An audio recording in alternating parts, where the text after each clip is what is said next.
Hello to all my booty seekers and cheek chasers. This is the Carpe Natem Podcast. I'm your host, Nate De La Hoya-Reynoso, and I am so grateful you are listening to this episode.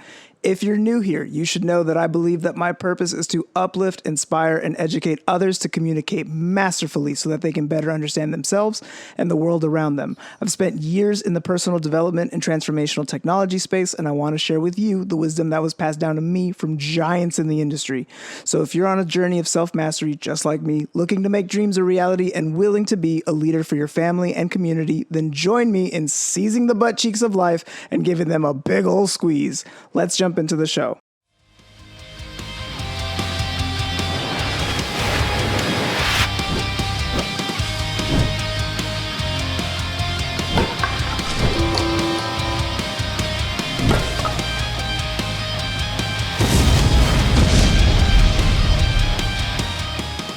Welcome back, everyone, to another episode of the Carpe Natem Podcast. I'm so excited to have my guest on today. I have health expert Dr. Cody Crockett, who is a certified hypnotherapist, a physical therapy expert, and an expert in movement. This man is also an author, a speaker, an entrepreneur, and he even has a company called Powerful Subliminals, where they use binaural beats and autosuggestion in order to improve and build upon a strong mindset. This man looks like he was chiseled by Leonardo in the Renaissance, man. This man has like no fat on his body. He's living in the wilderness, doing some amazing, cool things in the space of health and wellness. Cody, welcome to the show. Hey, brother. Appreciate you, man. Glad to be here on the podcast with you and appreciate the intro, man. Really excited to have this conversation today.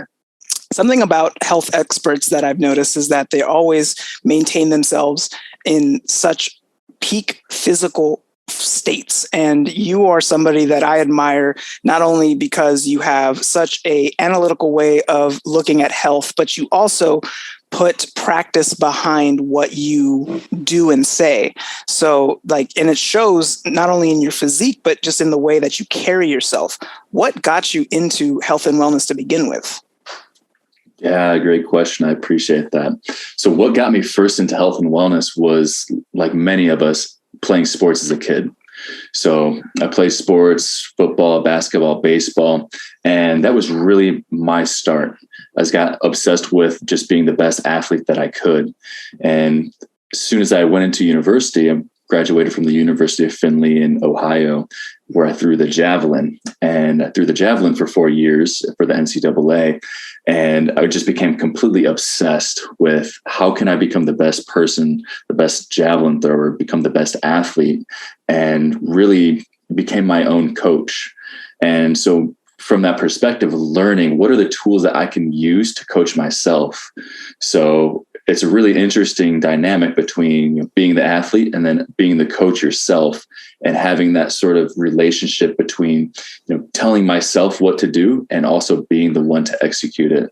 So I realized there's these different tools that we can use to coach ourselves, whether it's losing fat, gaining muscle, becoming a better speaker, getting a relationship, all of these different things. If we have a game plan and we have the tools to use, we can create systems for ourselves to follow. And this is a way that we can take control and take responsibility for coaching ourselves and leading ourselves. So that's a way that I've learned throughout the years on how I can create systems to improve myself, my health, my fitness, and to be able to then help others to do the same thing.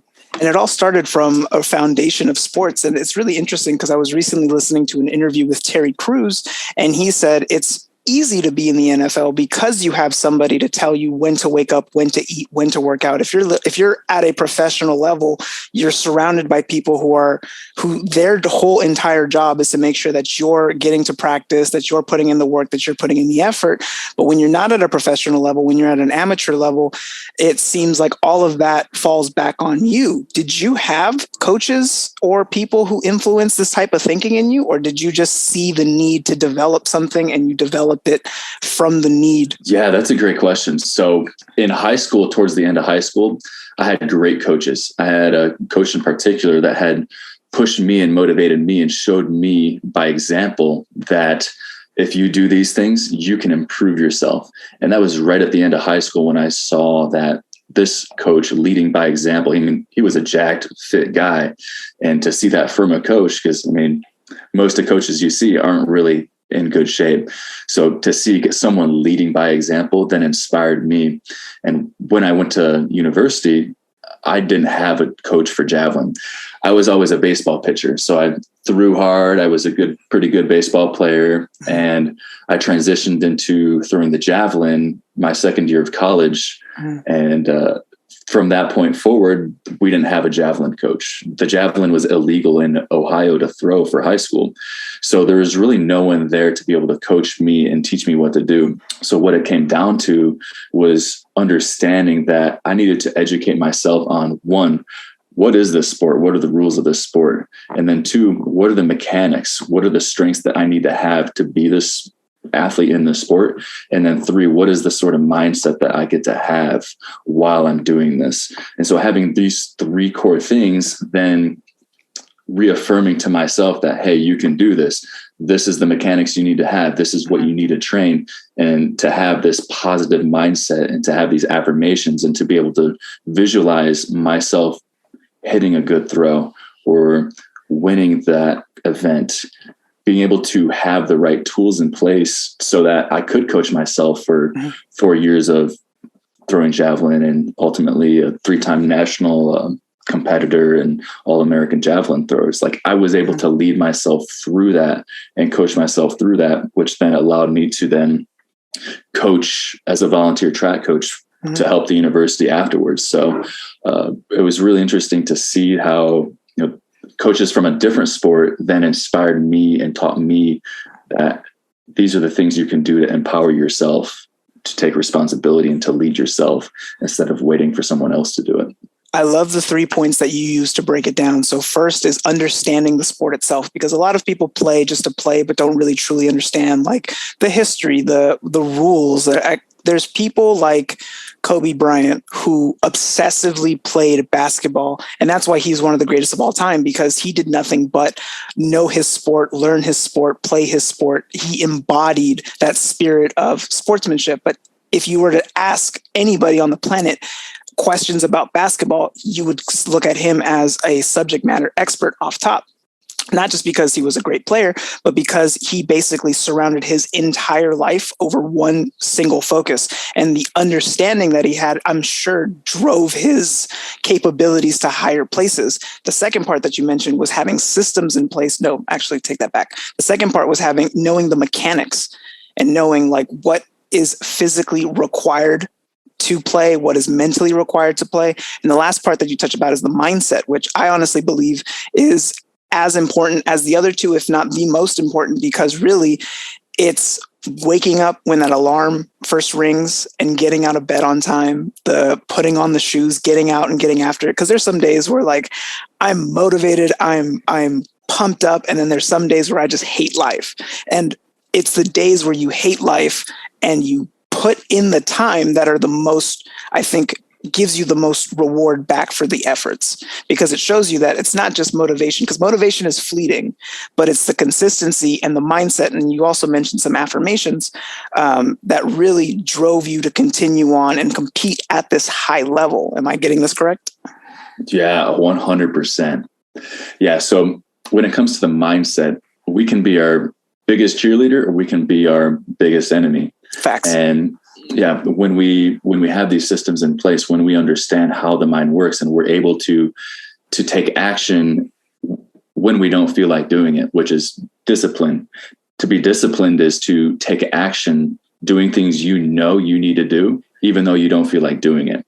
And that's a big problem that we have nowadays is I don't feel like doing this, so I'm not going to do it. Well, right. If this is in alignment with your highest good and what your goals are and what you want to achieve, it doesn't matter how you feel. Take action and be disciplined, do the thing. And when we do that, when we take action, when we're disciplined and we do this, that's what builds confidence. Because when we take action and we don't think we can do something or we don't feel like doing something, we can build up momentum. And then that changes the way that we perceive ourselves. That changes our personality, which changes your personal reality. So by taking action, by being disciplined, by doing the things day after day, it's this momentum that builds up into this mindset. And it's interesting because this can work in our favor, but this can also work to our detriment. We can build positive momentum. We can also build negative momentum. So that's actually a good point. Yeah, a really good point to make. Because taking one day off is fine because we all need our rest. But taking 2, 3, 4, or putting it off, you end up building momentum of negative things that I've never thought of it like that. That's actually a really good point of thinking. And what I really loved, I don't know if you meant to say this on purpose, but changing your personality changes your personal reality. That's fire. Can you give me something? Can you give me a little bit more on what you mean by changing your personality, changing your personal reality? Yeah. So this is a lot of the work that Joe Dispenza speaks to. And Joe Dispenza, he's very much into speaking to brain and heart coherence. So cultivating presence and being able to essentially meditate, find space so that we can find peace and calm. And when we find these states, this is where we can control our thoughts and we can become more intentional about our mindsets. And our mindsets then dictate how we feel. So when I say that your personality affects your personal reality, well, if you change your personal reality and you change your personality, those will both change. It's a similar aspect of when you change the way you look at things, the things you look at change. So when we can change the way we look at something, that's going to change how we perceive something. So if I look at today and I'm like, wow, okay, well, it's a beautiful day. I'm really excited to do this, to go outside. I'm really excited to go to the gym. I'm looking forward to seeing my friends there and having a positive experience and talk to ourselves in positive ways and using affirmative language of, I am confident, I am enough, I feel happy to be here today, I'm grateful. Saying these I am statements with positive words, positive intentions, it's going to provoke positive feelings within the body. So whether we're speaking positive things and causing positive feelings in the body, the reverse is true. If we're saying negative things, like, oh, this always happens to me. Oh, I knew this was going to happen. This sucks. Things that are negative, that's going to cause negative feelings in the body. And, it's almost trendy and it's almost popular to be self-deprecating and to say like, oh, well, how was your day today? Oh, it's not too bad. Speaking in double negatives. Well, one, the subconscious mind doesn't hear the negation, the not, just hears bad. That's all it hears. So understanding how the words we use then creates the pictures in our head, and that relates to the feelings that we have in the body, we can take control and be very deliberate and intentional about the words that we use, which then can change our story, the way that we see reality. It changes our perception of how we see the world and then how we feel and how we show up. And it all starts with the way that we communicate ourselves. And that's with 2 ways: the words we use and the pictures that we create in our head. You're speaking my language, man. Like, for real, something that I advocate and I'm a huge proponent of is practicing daily gratitude. Like, in the morning when I journal, the first thing I put down in my journal is like the 5 things I'm grateful for. And I think that by starting off of the day, looking at what are the positives in your life, it opens the door to continuously look for those things throughout the day, especially if I know tomorrow I'm going to look for 5 new things or 5 more things to add to that list. And compared to the person that wakes up dreading to wake up to work. And I feel like a lot of us are doing things in our current situations that are for survival, and it may not necessarily be what we're passionate about or what we love doing. Like, I'm grateful to be in a situation now where I'm doing a lot of things that align with, my passions and things that I'm genuinely interested in, but I've had dead-end jobs where it felt soul-crushing. But I still did my best to maintain this positive outlook on life because I didn't think that my situation would get any better if I only focused on the negatives. Now, for the people who are currently stuck in something where they feel like they have to do this, people are stuck in their ways. They've been at their job for God knows how long. They've been in a relationship for God knows how long, and they're not even happy in it. For those people who want to get some sort of change, but have the fear of not knowing what's going to happen if they act upon it? Do you have like a message for them? Yeah, that's a great question. And you said something that I really like is when you start the day, you start with writing down things that you're grateful for. And that's a very important thing when we can look at how we start the day. How we start the day and how we finish the day are very important. And the reason for that is because that sets the intention, it sets the landscape for how we start the day and then how we go to sleep. So when we can focus on things we're grateful for and just searching for those things, that's why I like the question of, what am I grateful for? And sometimes on the days where it's more difficult and you may feel more despair or may feel down, those are the times where we really want to double down and write down as many things as you can find that you can be grateful for. It may take extra time. It may find yourself repeating things, but if you can go after and really write down things that you're grateful for, it can help your mind to search for positive things. Instead of thinking, oh, I don't want to do this, I don't want to do that. Well, if we can have positively thought-provoking questions, it's going to cause us to look for positive experiences in our life, right, which then is going to cause positive emotions. Yeah, I was told by a mentor of mine that if we ask better quality questions, we'll get better quality answers, because if your brain doesn't discriminate what question it asks, it just answers. So if the question you ask it is, why am I such a fuck up? It'll give you 10 answers right off the top. But if you ask, it's like, what am I doing right? What can I do to make this situation better? If the question is, how can I get to where I would like to be? That's different than looking at everything and being like, why does everything suck? And then your brain's going to be like, well, everything sucks because you suck, right? And it doesn't mean to be mean. I think that inner critic in ours is a defense mechanism that prevents us from endangering ourselves, because when we go for big things, when we try big things, there is that looming possibility of failure, of somebody, criticizing us for our decision, you'll get all kinds of things thrown at you when you step into the space of an entrepreneur.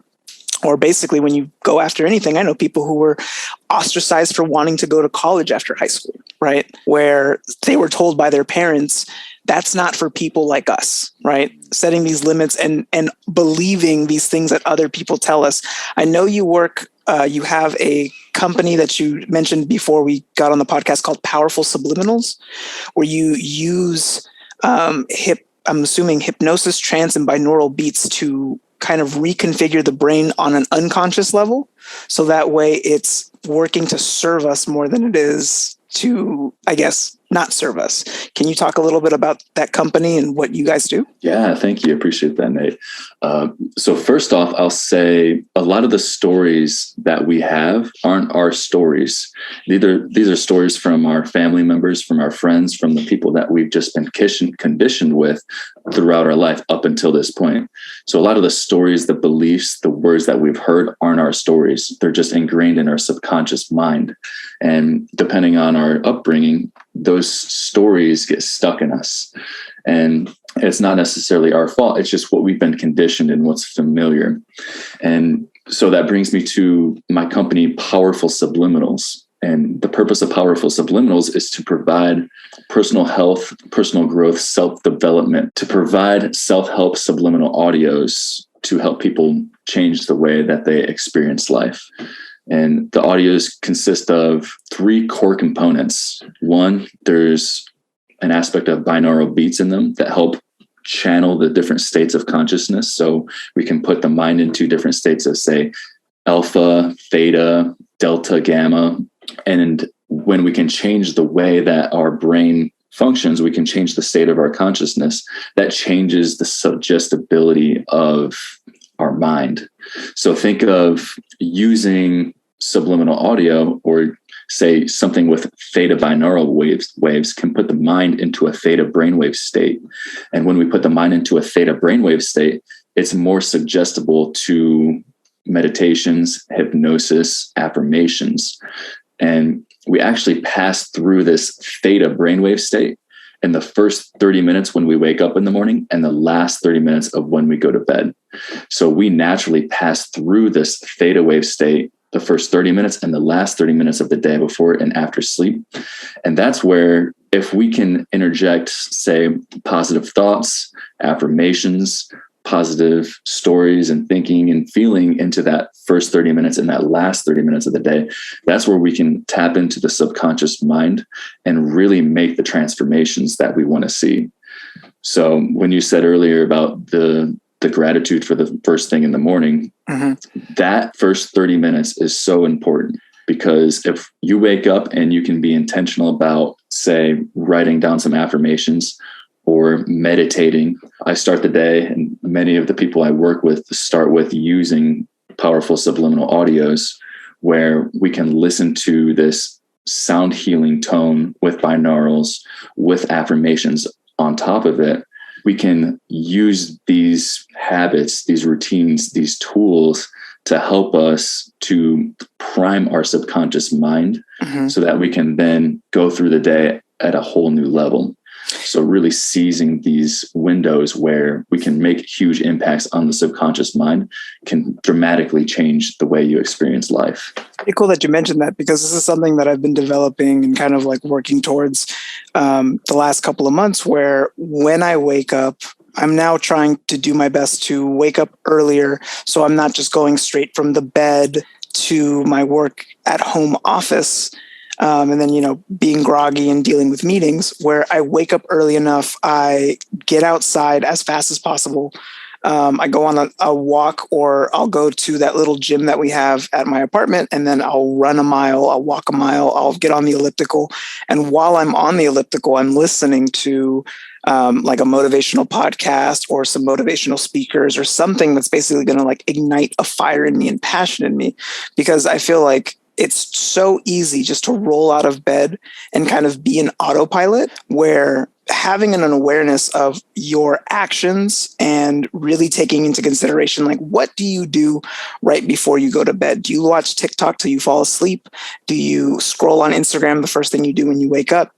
How long before you actually wake up do you get out of bed? Like, do you spend those 30 minutes in that state? Now that I even have now this awareness that during my waking moments, my first waking moments are more crucial than the rest of the day. Because like, I'll wake up, kiss my wife good morning, I'll look at my phone for a couple of minutes, and then I'll get up.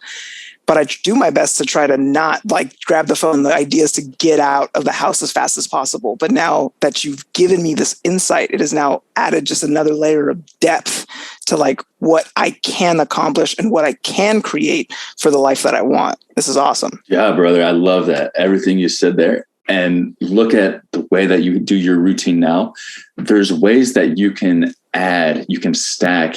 I think of it like biostacking. Like biostacking is when we stack biohacks on top of each other. We can habit stack too. So when you're doing your journaling, you can be listening to subliminal audio. So that's putting your mind in that state. So it's helping to cultivate. I think of it like cultivating the soil.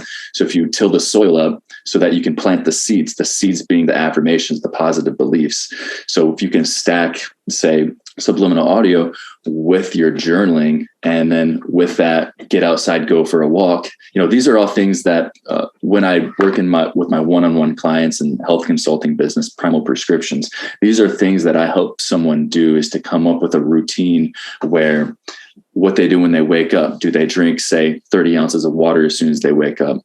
Do they put their feet on the ground, walk outside for 5-10 minutes? Do they pray? Do they write down things that they're grateful for? Just designing how we want to execute and start those first 30 minutes, then attack the day, having systems through the day, and then also having systems to wind down the night. And that's a big missing point, is, like you said, if someone's on TikTok, Instagram, Facebook, scrolling any sort of screens, or having lights on, the TV, having all these artificial synthetic inputs attacking us while we're trying to wind down and go to bed, going to bed is not going to happen. You may be laying in bed, but you're not going to be sleeping.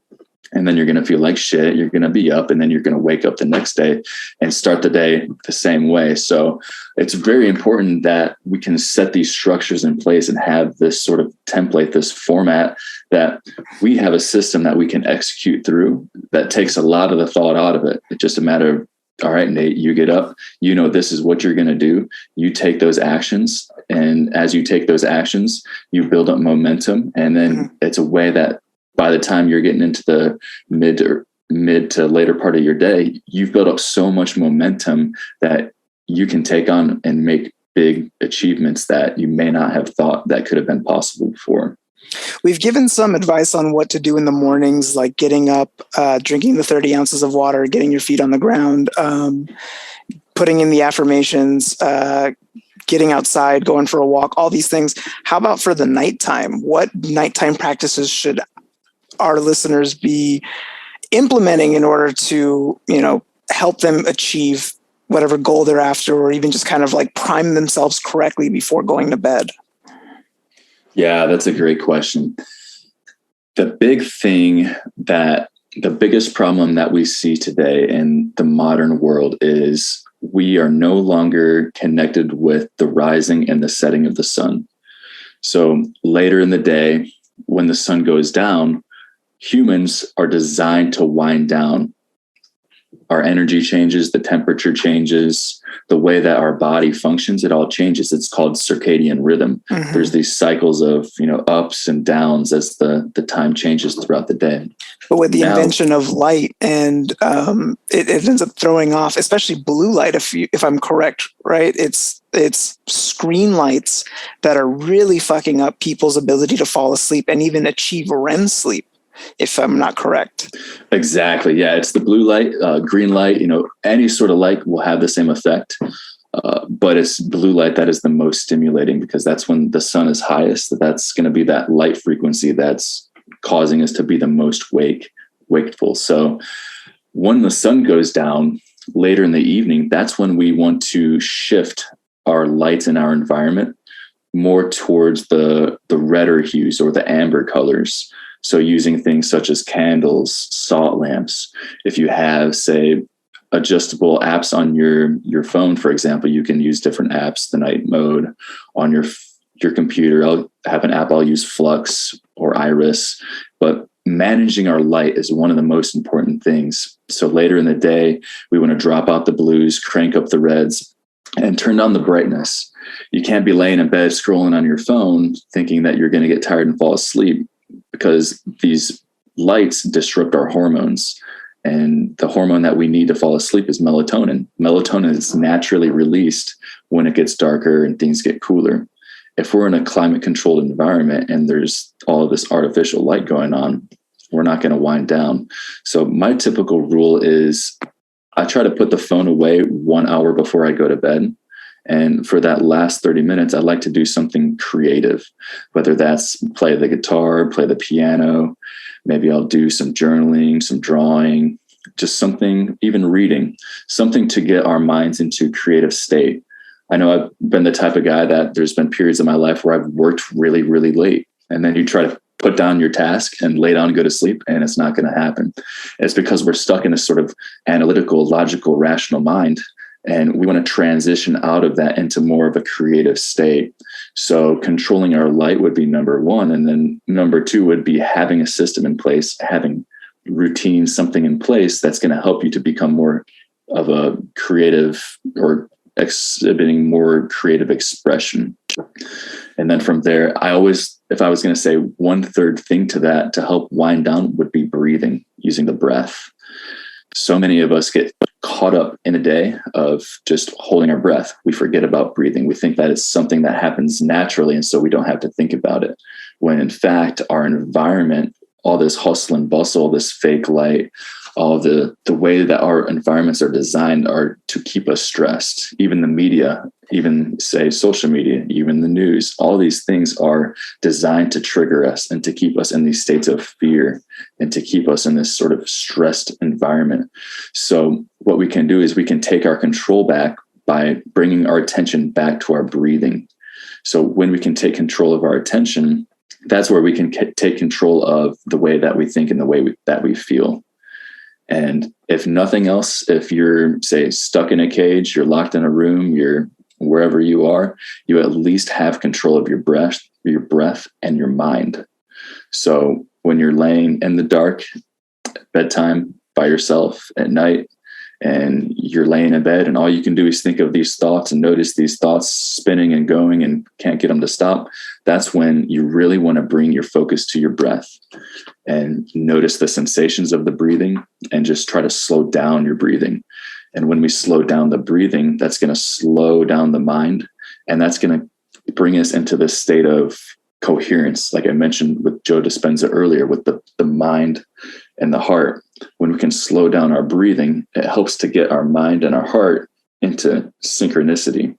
So when they're communicating and they're working in unison, that's when we can down-regulate the stress responses and we can become more present, more relaxed, feel grateful, feel abundant, feel more positive feelings and emotions, which is ultimately what we need more of, what we want to cultivate more of. So bringing it back to the breath is a good tool that no matter if you're going to sleep throughout the day, a stressful situation, it's something that we have with us that we can use all the time.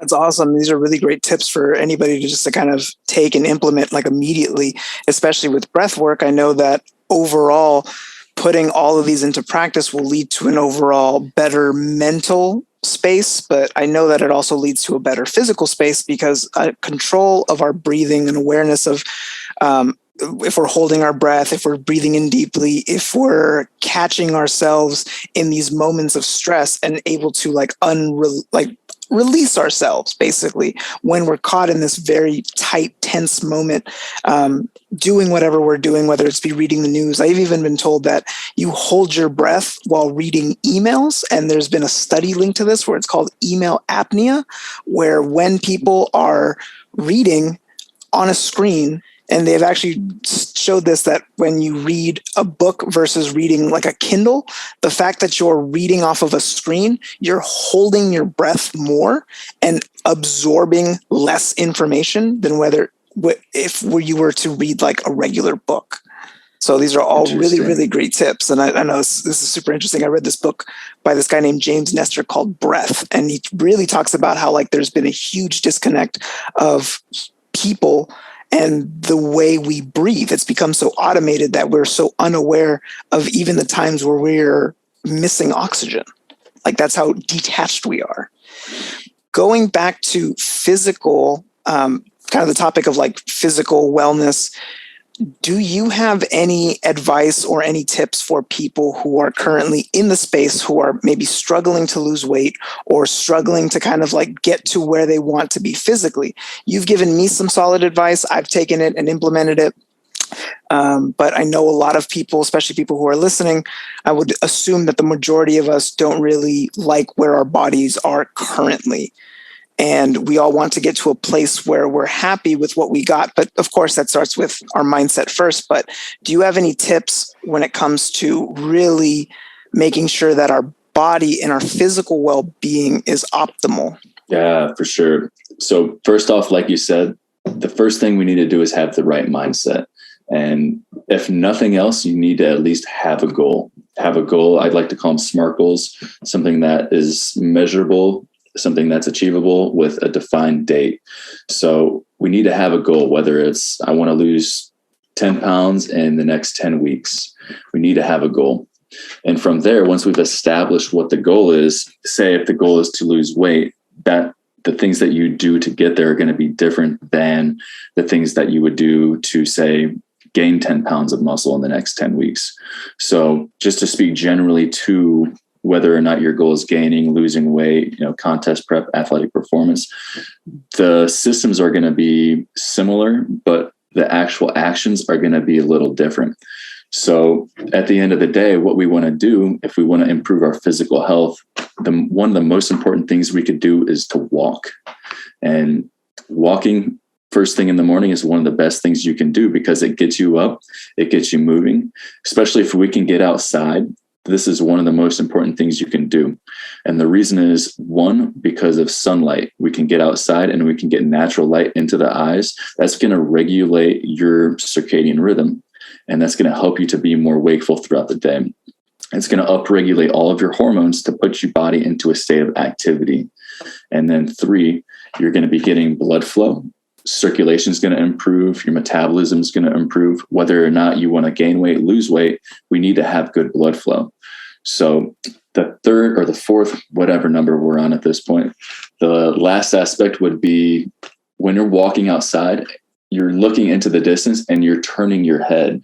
So when we're turning our head and we're looking into the distance, that does things to the brain and to our mind and to our body that if we're walking inside on a treadmill, we're not going to get that same experience.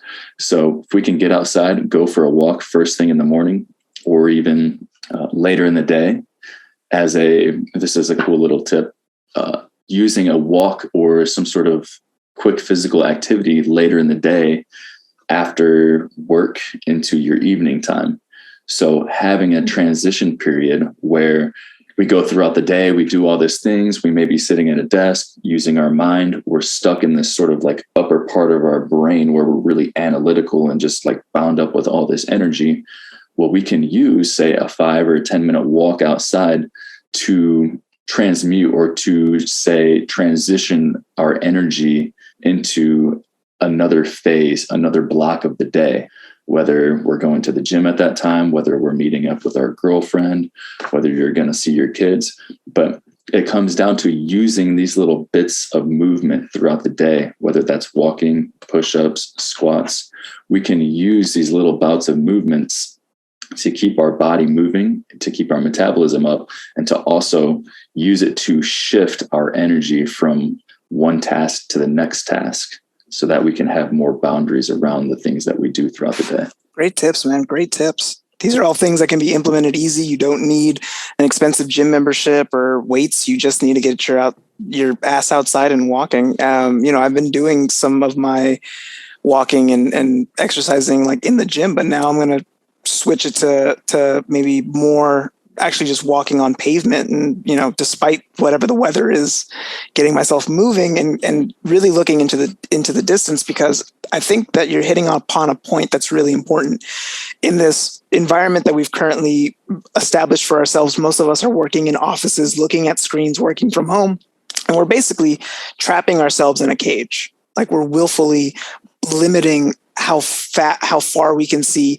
Our environment is compact because we're in a small room in a small space doing like the designated tasks, while getting out and looking. And actually, I've been told that from my eye doctor that if you're staring at a screen for a long time, the best thing to do is get outside and stare into the distance. Like your eyes are muscles too, and they get weakened by being in such close proximity to screens, constantly looking at things that are right in front of your face. So these are all really great tips, Cody. Thank you. Yeah, Nate, that's a really good point with the eyes. So when we're inside all the time at a desk, looking at things that are close quarters like this, what happens is the eyes, they can get constricted and they can be really tight. And that'll also cause tension in the head that we can show up as headaches too. There's some interesting research studies that they've done on kids specifically. And they looked at these kids on whether or not playing outside affected their eyesight. And they found that, I forget the actual duration, it was like 30 minutes or 1 hour a day, but whatever it was the more time they spent outside, the less incidence of the nearsightedness that they had. So it was really remarkable that they saw this in multiple studies where they would have kids go outside and play, and it changed the way that their eyes developed as they grew up. So us getting outside, plus the whole psychological aspect of if we're inside all the time, if we're in a sort of confined quarters, we're going to feel like an animal in a cage. Speaking of a dog barking in the background. And this is actually common in prisoners, where if they're put in solitary confinement or they're in a maximum security prison where they don't have access to the outside, a lot of them end up coming out of jail with weaker eyes because they were basically confined to the four corners that they were given. And all of us listening, I'm assuming, are not in jail, but we're putting ourselves in these cages that are causing psychological and physical, I wouldn't say they're determinants, but they're negatively impacting how we show up physiologically, psychologically, and even spiritually. Like doing something that you don't like or something that's just monotonous can just be so soul draining. But of course, the work needs to be done, the bills need to be paid, but then incorporating these other things outside of ourselves, these exercises, stretching, this breath work can really help with rounding out and just making sure our overall health is taken care of, even if the environment that we have to spend a good chunk of our day in isn't necessarily aiding our health or really, adding to our capabilities. It's just kind of something that we have to do. Yeah, Nate, you hit on something really important. The way that I like to think about it is we are suffering, the human species is suffering from the effects of over domestication. So we are in these boxes that we're no longer in a natural environment. We have synthetic light, we have synthetic food, we have a synthetic environment that we work in, the positions that we spend our time in. We're not moving, we're sitting while we commute to work. We're now at a place where humans are less human than we've ever been. And that's really what's driven me to become so passionate around what I teach and what I educate with primal prescriptions, meaning we need to embody and become more connected with our primal human nature, being our connection with nature and how we would eat, how we would move, how we would sleep in nature. And because we're removed from that, that's why we're suffering from disease, depression, while we're all in this state of distress. So by us becoming more aligned with nature and embodying more of these aspects of just becoming more of humans that we would be in nature, that's where we can start to become healthier in our mind, our body, emotionally, spiritually, and all these aspects together when we can tap into our primal human nature. Everything you've been saying so far has been super helpful, and I'm sure people listening are going to be incredibly grateful to get some of these tips. And I love how simple and basic the things that you mention are, because I feel like a lot of the times when people are trying something new or trying to improve themselves, they think that the more complicated something is, the more likely it'll work. But really, it's the simple things. Are you journaling? Are you getting enough water? Are you breathing? Like the things that we take for granted as just a normal day in, day out thing, we don't even do. I can't speak for everybody, but I have trouble hydrating myself. I have trouble getting enough water in my system, especially if I have like a super busy day. And everything that you're suggesting is something that can be implemented immediately and can have long-lasting results if we so choose to maintain those types of habits. I also would like to talk about what you're currently working on, and any cool projects that you are currently have your hands dipped in, because I know that you're working with some really amazing people. You guys just did a conference in Texas. You're expanding. Let us know what projects you're working on and some of the cool things that you're doing. Awesome, Nate. Thank you, man. Yes. First off, to speak to just the habits on what we can do, like just by doing the simple things that we've been talking about here, can get anyone to baseline of just being a normal weight, happy, healthy, fit person. If you have, say, extra amounts of weight you want to lose, or if you have an extra amount of, say, muscle mass that you want to build up or athletic performance, that's where there's additional things that we didn't discuss here. There's additional things that we can do to be able to reach those goals. But just by doing these basics and mastering these basics, anybody can get into better shape. So I'll say that is number one. Something that I'm excited about right now is I'm growing my business, Primal Prescriptions. It's primalrx.com is where you can find out more information there. And what I do there is I provide education, training, health consulting, one-on-one coaching. Anyone from that just wants to get in good shape to people that are high performers, executive business leaders that want to really take things to the next level. So if you're interested in finding out more information on that, you can go to www.primalrx.com and you can find out more information there. With the conference that we were speaking to, I was down in Austin, Texas for the Paleo FX conference. And I was down there with my team at Opti Wellbeing Solutions. And what we are is we're a corporate wellness company where we provide high impact, minimal disruption solutions into corporations and businesses. And what we see is, on our team, we have a dynamic team of very qualified different professionals that they have their own businesses, and we've all come together to form a business around corporate wellness and providing better solutions in the workplace, to bring in many of the tools, the tactics, the tricks that we've talked about today into the corporate space in a way that's really simple. And our first product that we have available now is called food, beverages, and snacks. And what we do is we bring in higher quality foods, beverages, and snacks into the workplace to make these foods easily accessible. And, if foods are there, if they're accessible, we have better snacks, we have better foods, we have better drinks. It's easy to just go to the break room and grab these things. And when we can change the way that we eat and drink, that can change the way that our body looks, feels, and the ingredients that our bodies are made out of.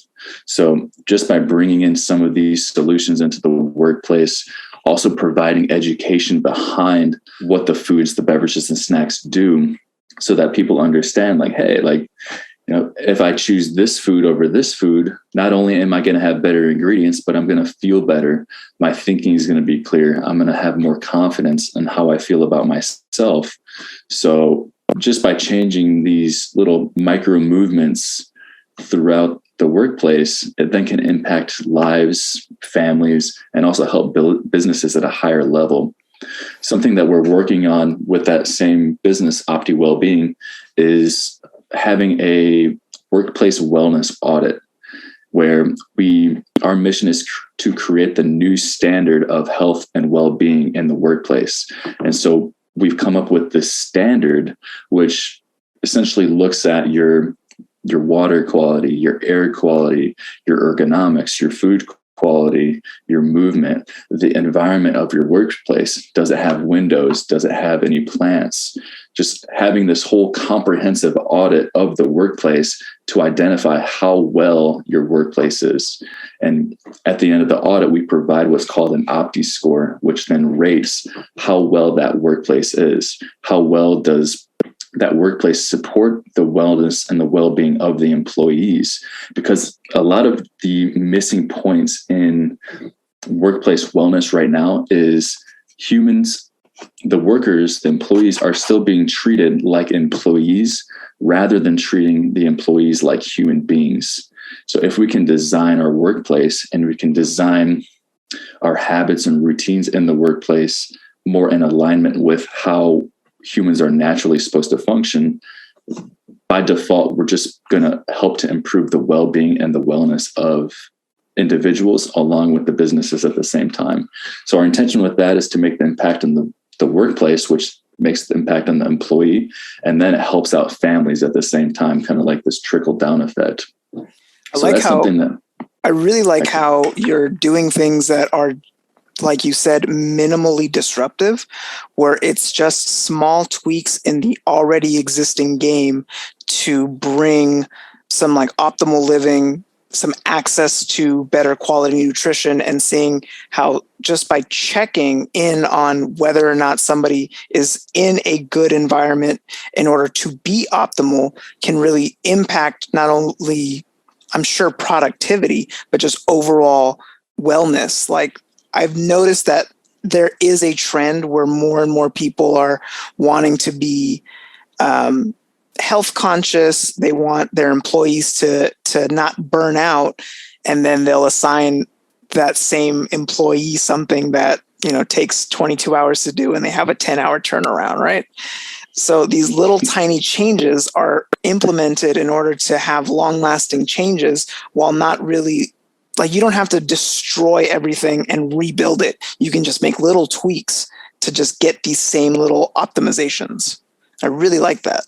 Right. And it goes for the same thing on an individual basis for you, for me, for any of the listeners. Just by making these small changes every day will help to build up momentum. And when we build up momentum, it's a lot easier for us to take on more challenging aspects of life, which then we can grow through. It helps to lift us up. So we build up positive momentum with making these small little changes. And then you look back and you realize that, wow, all of these small changes I've made have led me to this new place where I've accomplished all of these things. And now I get to be a whole nother version of myself, performing at a much higher level. So it starts on the small micro movements, and every movement, every moment that we have is an opportunity to improve. Every moment is an opportunity for us, whether that's changing the way we think, changing the words that we use and what we speak, what we say to one another. Every moment is an opportunity to choose this food versus that food. So each of these moments are these little micro opportunities for us to take action and build up momentum, whether that's positive momentum or whether that's negative momentum, and to be able to catch that. Mm-hmm. I love it, Cody. You've been incredibly insightful, and this podcast, I hope, is as impactful to me as it is for the listeners. You are a wealth of knowledge. I want to support you in any way that I can, and I would love for anybody who really resonates with you to be able to find you and the programs that you're involved in and the companies that you're working with. So this would be a good time now to plug your businesses and your socials, so that way people can follow you and find out and keep up with what you're doing, and see if somebody is willing to even take a step further and take your coaching. This is a perfect place to just plug yourself. Awesome. Thanks, Nate. Yeah. So one of the best ways to reach out to me would be on Instagram. You can find me at cody.crockett. And Crockett is Crockett. There's 2 T's. So Cody.Crockett on Instagram. You can also find me on Facebook. You can find me on my website at primalrx.com. And that's for the health and wellness consulting, one-on-one coaching and education. If you're interested in the powerful subliminals audio, we have an online shop that you can buy subliminal audios on the website at powerfulsubliminals.com. We also have an Android and an iOS app, which seem to be functioning very well. And you can find those on the app stores at Powerful Subliminals. The logo that you'll see for that is a blue lion with headphones. So you'll recognize it that way. And then if you're interested in any of the corporate wellness work that we're doing, you can find us at optiwellbeing.com. Awesome. Thank you, Cody, so much for being a guest on this podcast. Any last comments before we hop off? Because this has been not only incredibly insightful, but the things that you've suggested for me to do, like I've been taking notes this entire time, and I'm just going to be implementing so many new things to my morning routine as well as my nighttime routine to just be as best as I can, because I got goals to crush. I got things to do, and it's not going to be instantaneous as much as I wish it was. And it's going to be an uphill battle, and I'm going to be smiling the whole goddamn way. Do you have any final remarks for the audience? Yeah, brother. First off, I appreciate the podcast, man. I appreciate you coming on here. It's been a beautiful conversation. And yeah, man, any value that I can offer, I would say to keep it as simple as possible. Number one, it all comes back to our mindset. So we need to be aware of the things we think and the way that we speak. And a good way to cultivate more mindfulness and intention with that is to slow down our speaking and to intentionally choose the words that we use. And when you can choose words intentionally, that's a way that you can take control back of your mindset, and then also the way that you show up in the world. So number one, your mindset. Number two, being fit. So getting more movement throughout your day, being more in tune with the rising and the setting of the sun, becoming more connected with your primal human nature. So behaving and aligning yourself with nature and moving your body. That means going for walks. That means becoming strong, even if it's just body weight strength, being able to get yourself down and up from the ground. These are all functional things that I've seen in my practice as a doctor of physical therapy. Is so many people lack the fundamentals of basic human movement. So becoming more active, doing body weight strength, and also just sharing that with other people. And then the third component that I would recommend is to form community, to network with others, to help be there, to connect with other people and teach them what you know, to collaborate together so that you can help one another, you can provide support, and also to be able to lift each other up. So when we can teach each other these things that we're learning, when we can work together to help keep each other accountable, that's where things can really take off. And if you're in a place where you may not have many people, you may be by yourself, you may have be in more of an isolated area. I'm here in Alaska, so there's times I'm fairly isolated. But having a practice around keeping yourself accountable, and a good way to do that is through journaling. So yeah, first thing was your mindset. Second thing was your fitness. And third thing is your community and accountability. So it's been awesome, Nate. I appreciate you, brother. Awesome place to end it. Thank you, Cody Crockett, for being an amazing human being and for giving me some of your time. I know it's incredibly valuable with all the wisdom and knowledge that you have. I appreciate you for being a guest, and I look forward to future conversations. 1000%, brother.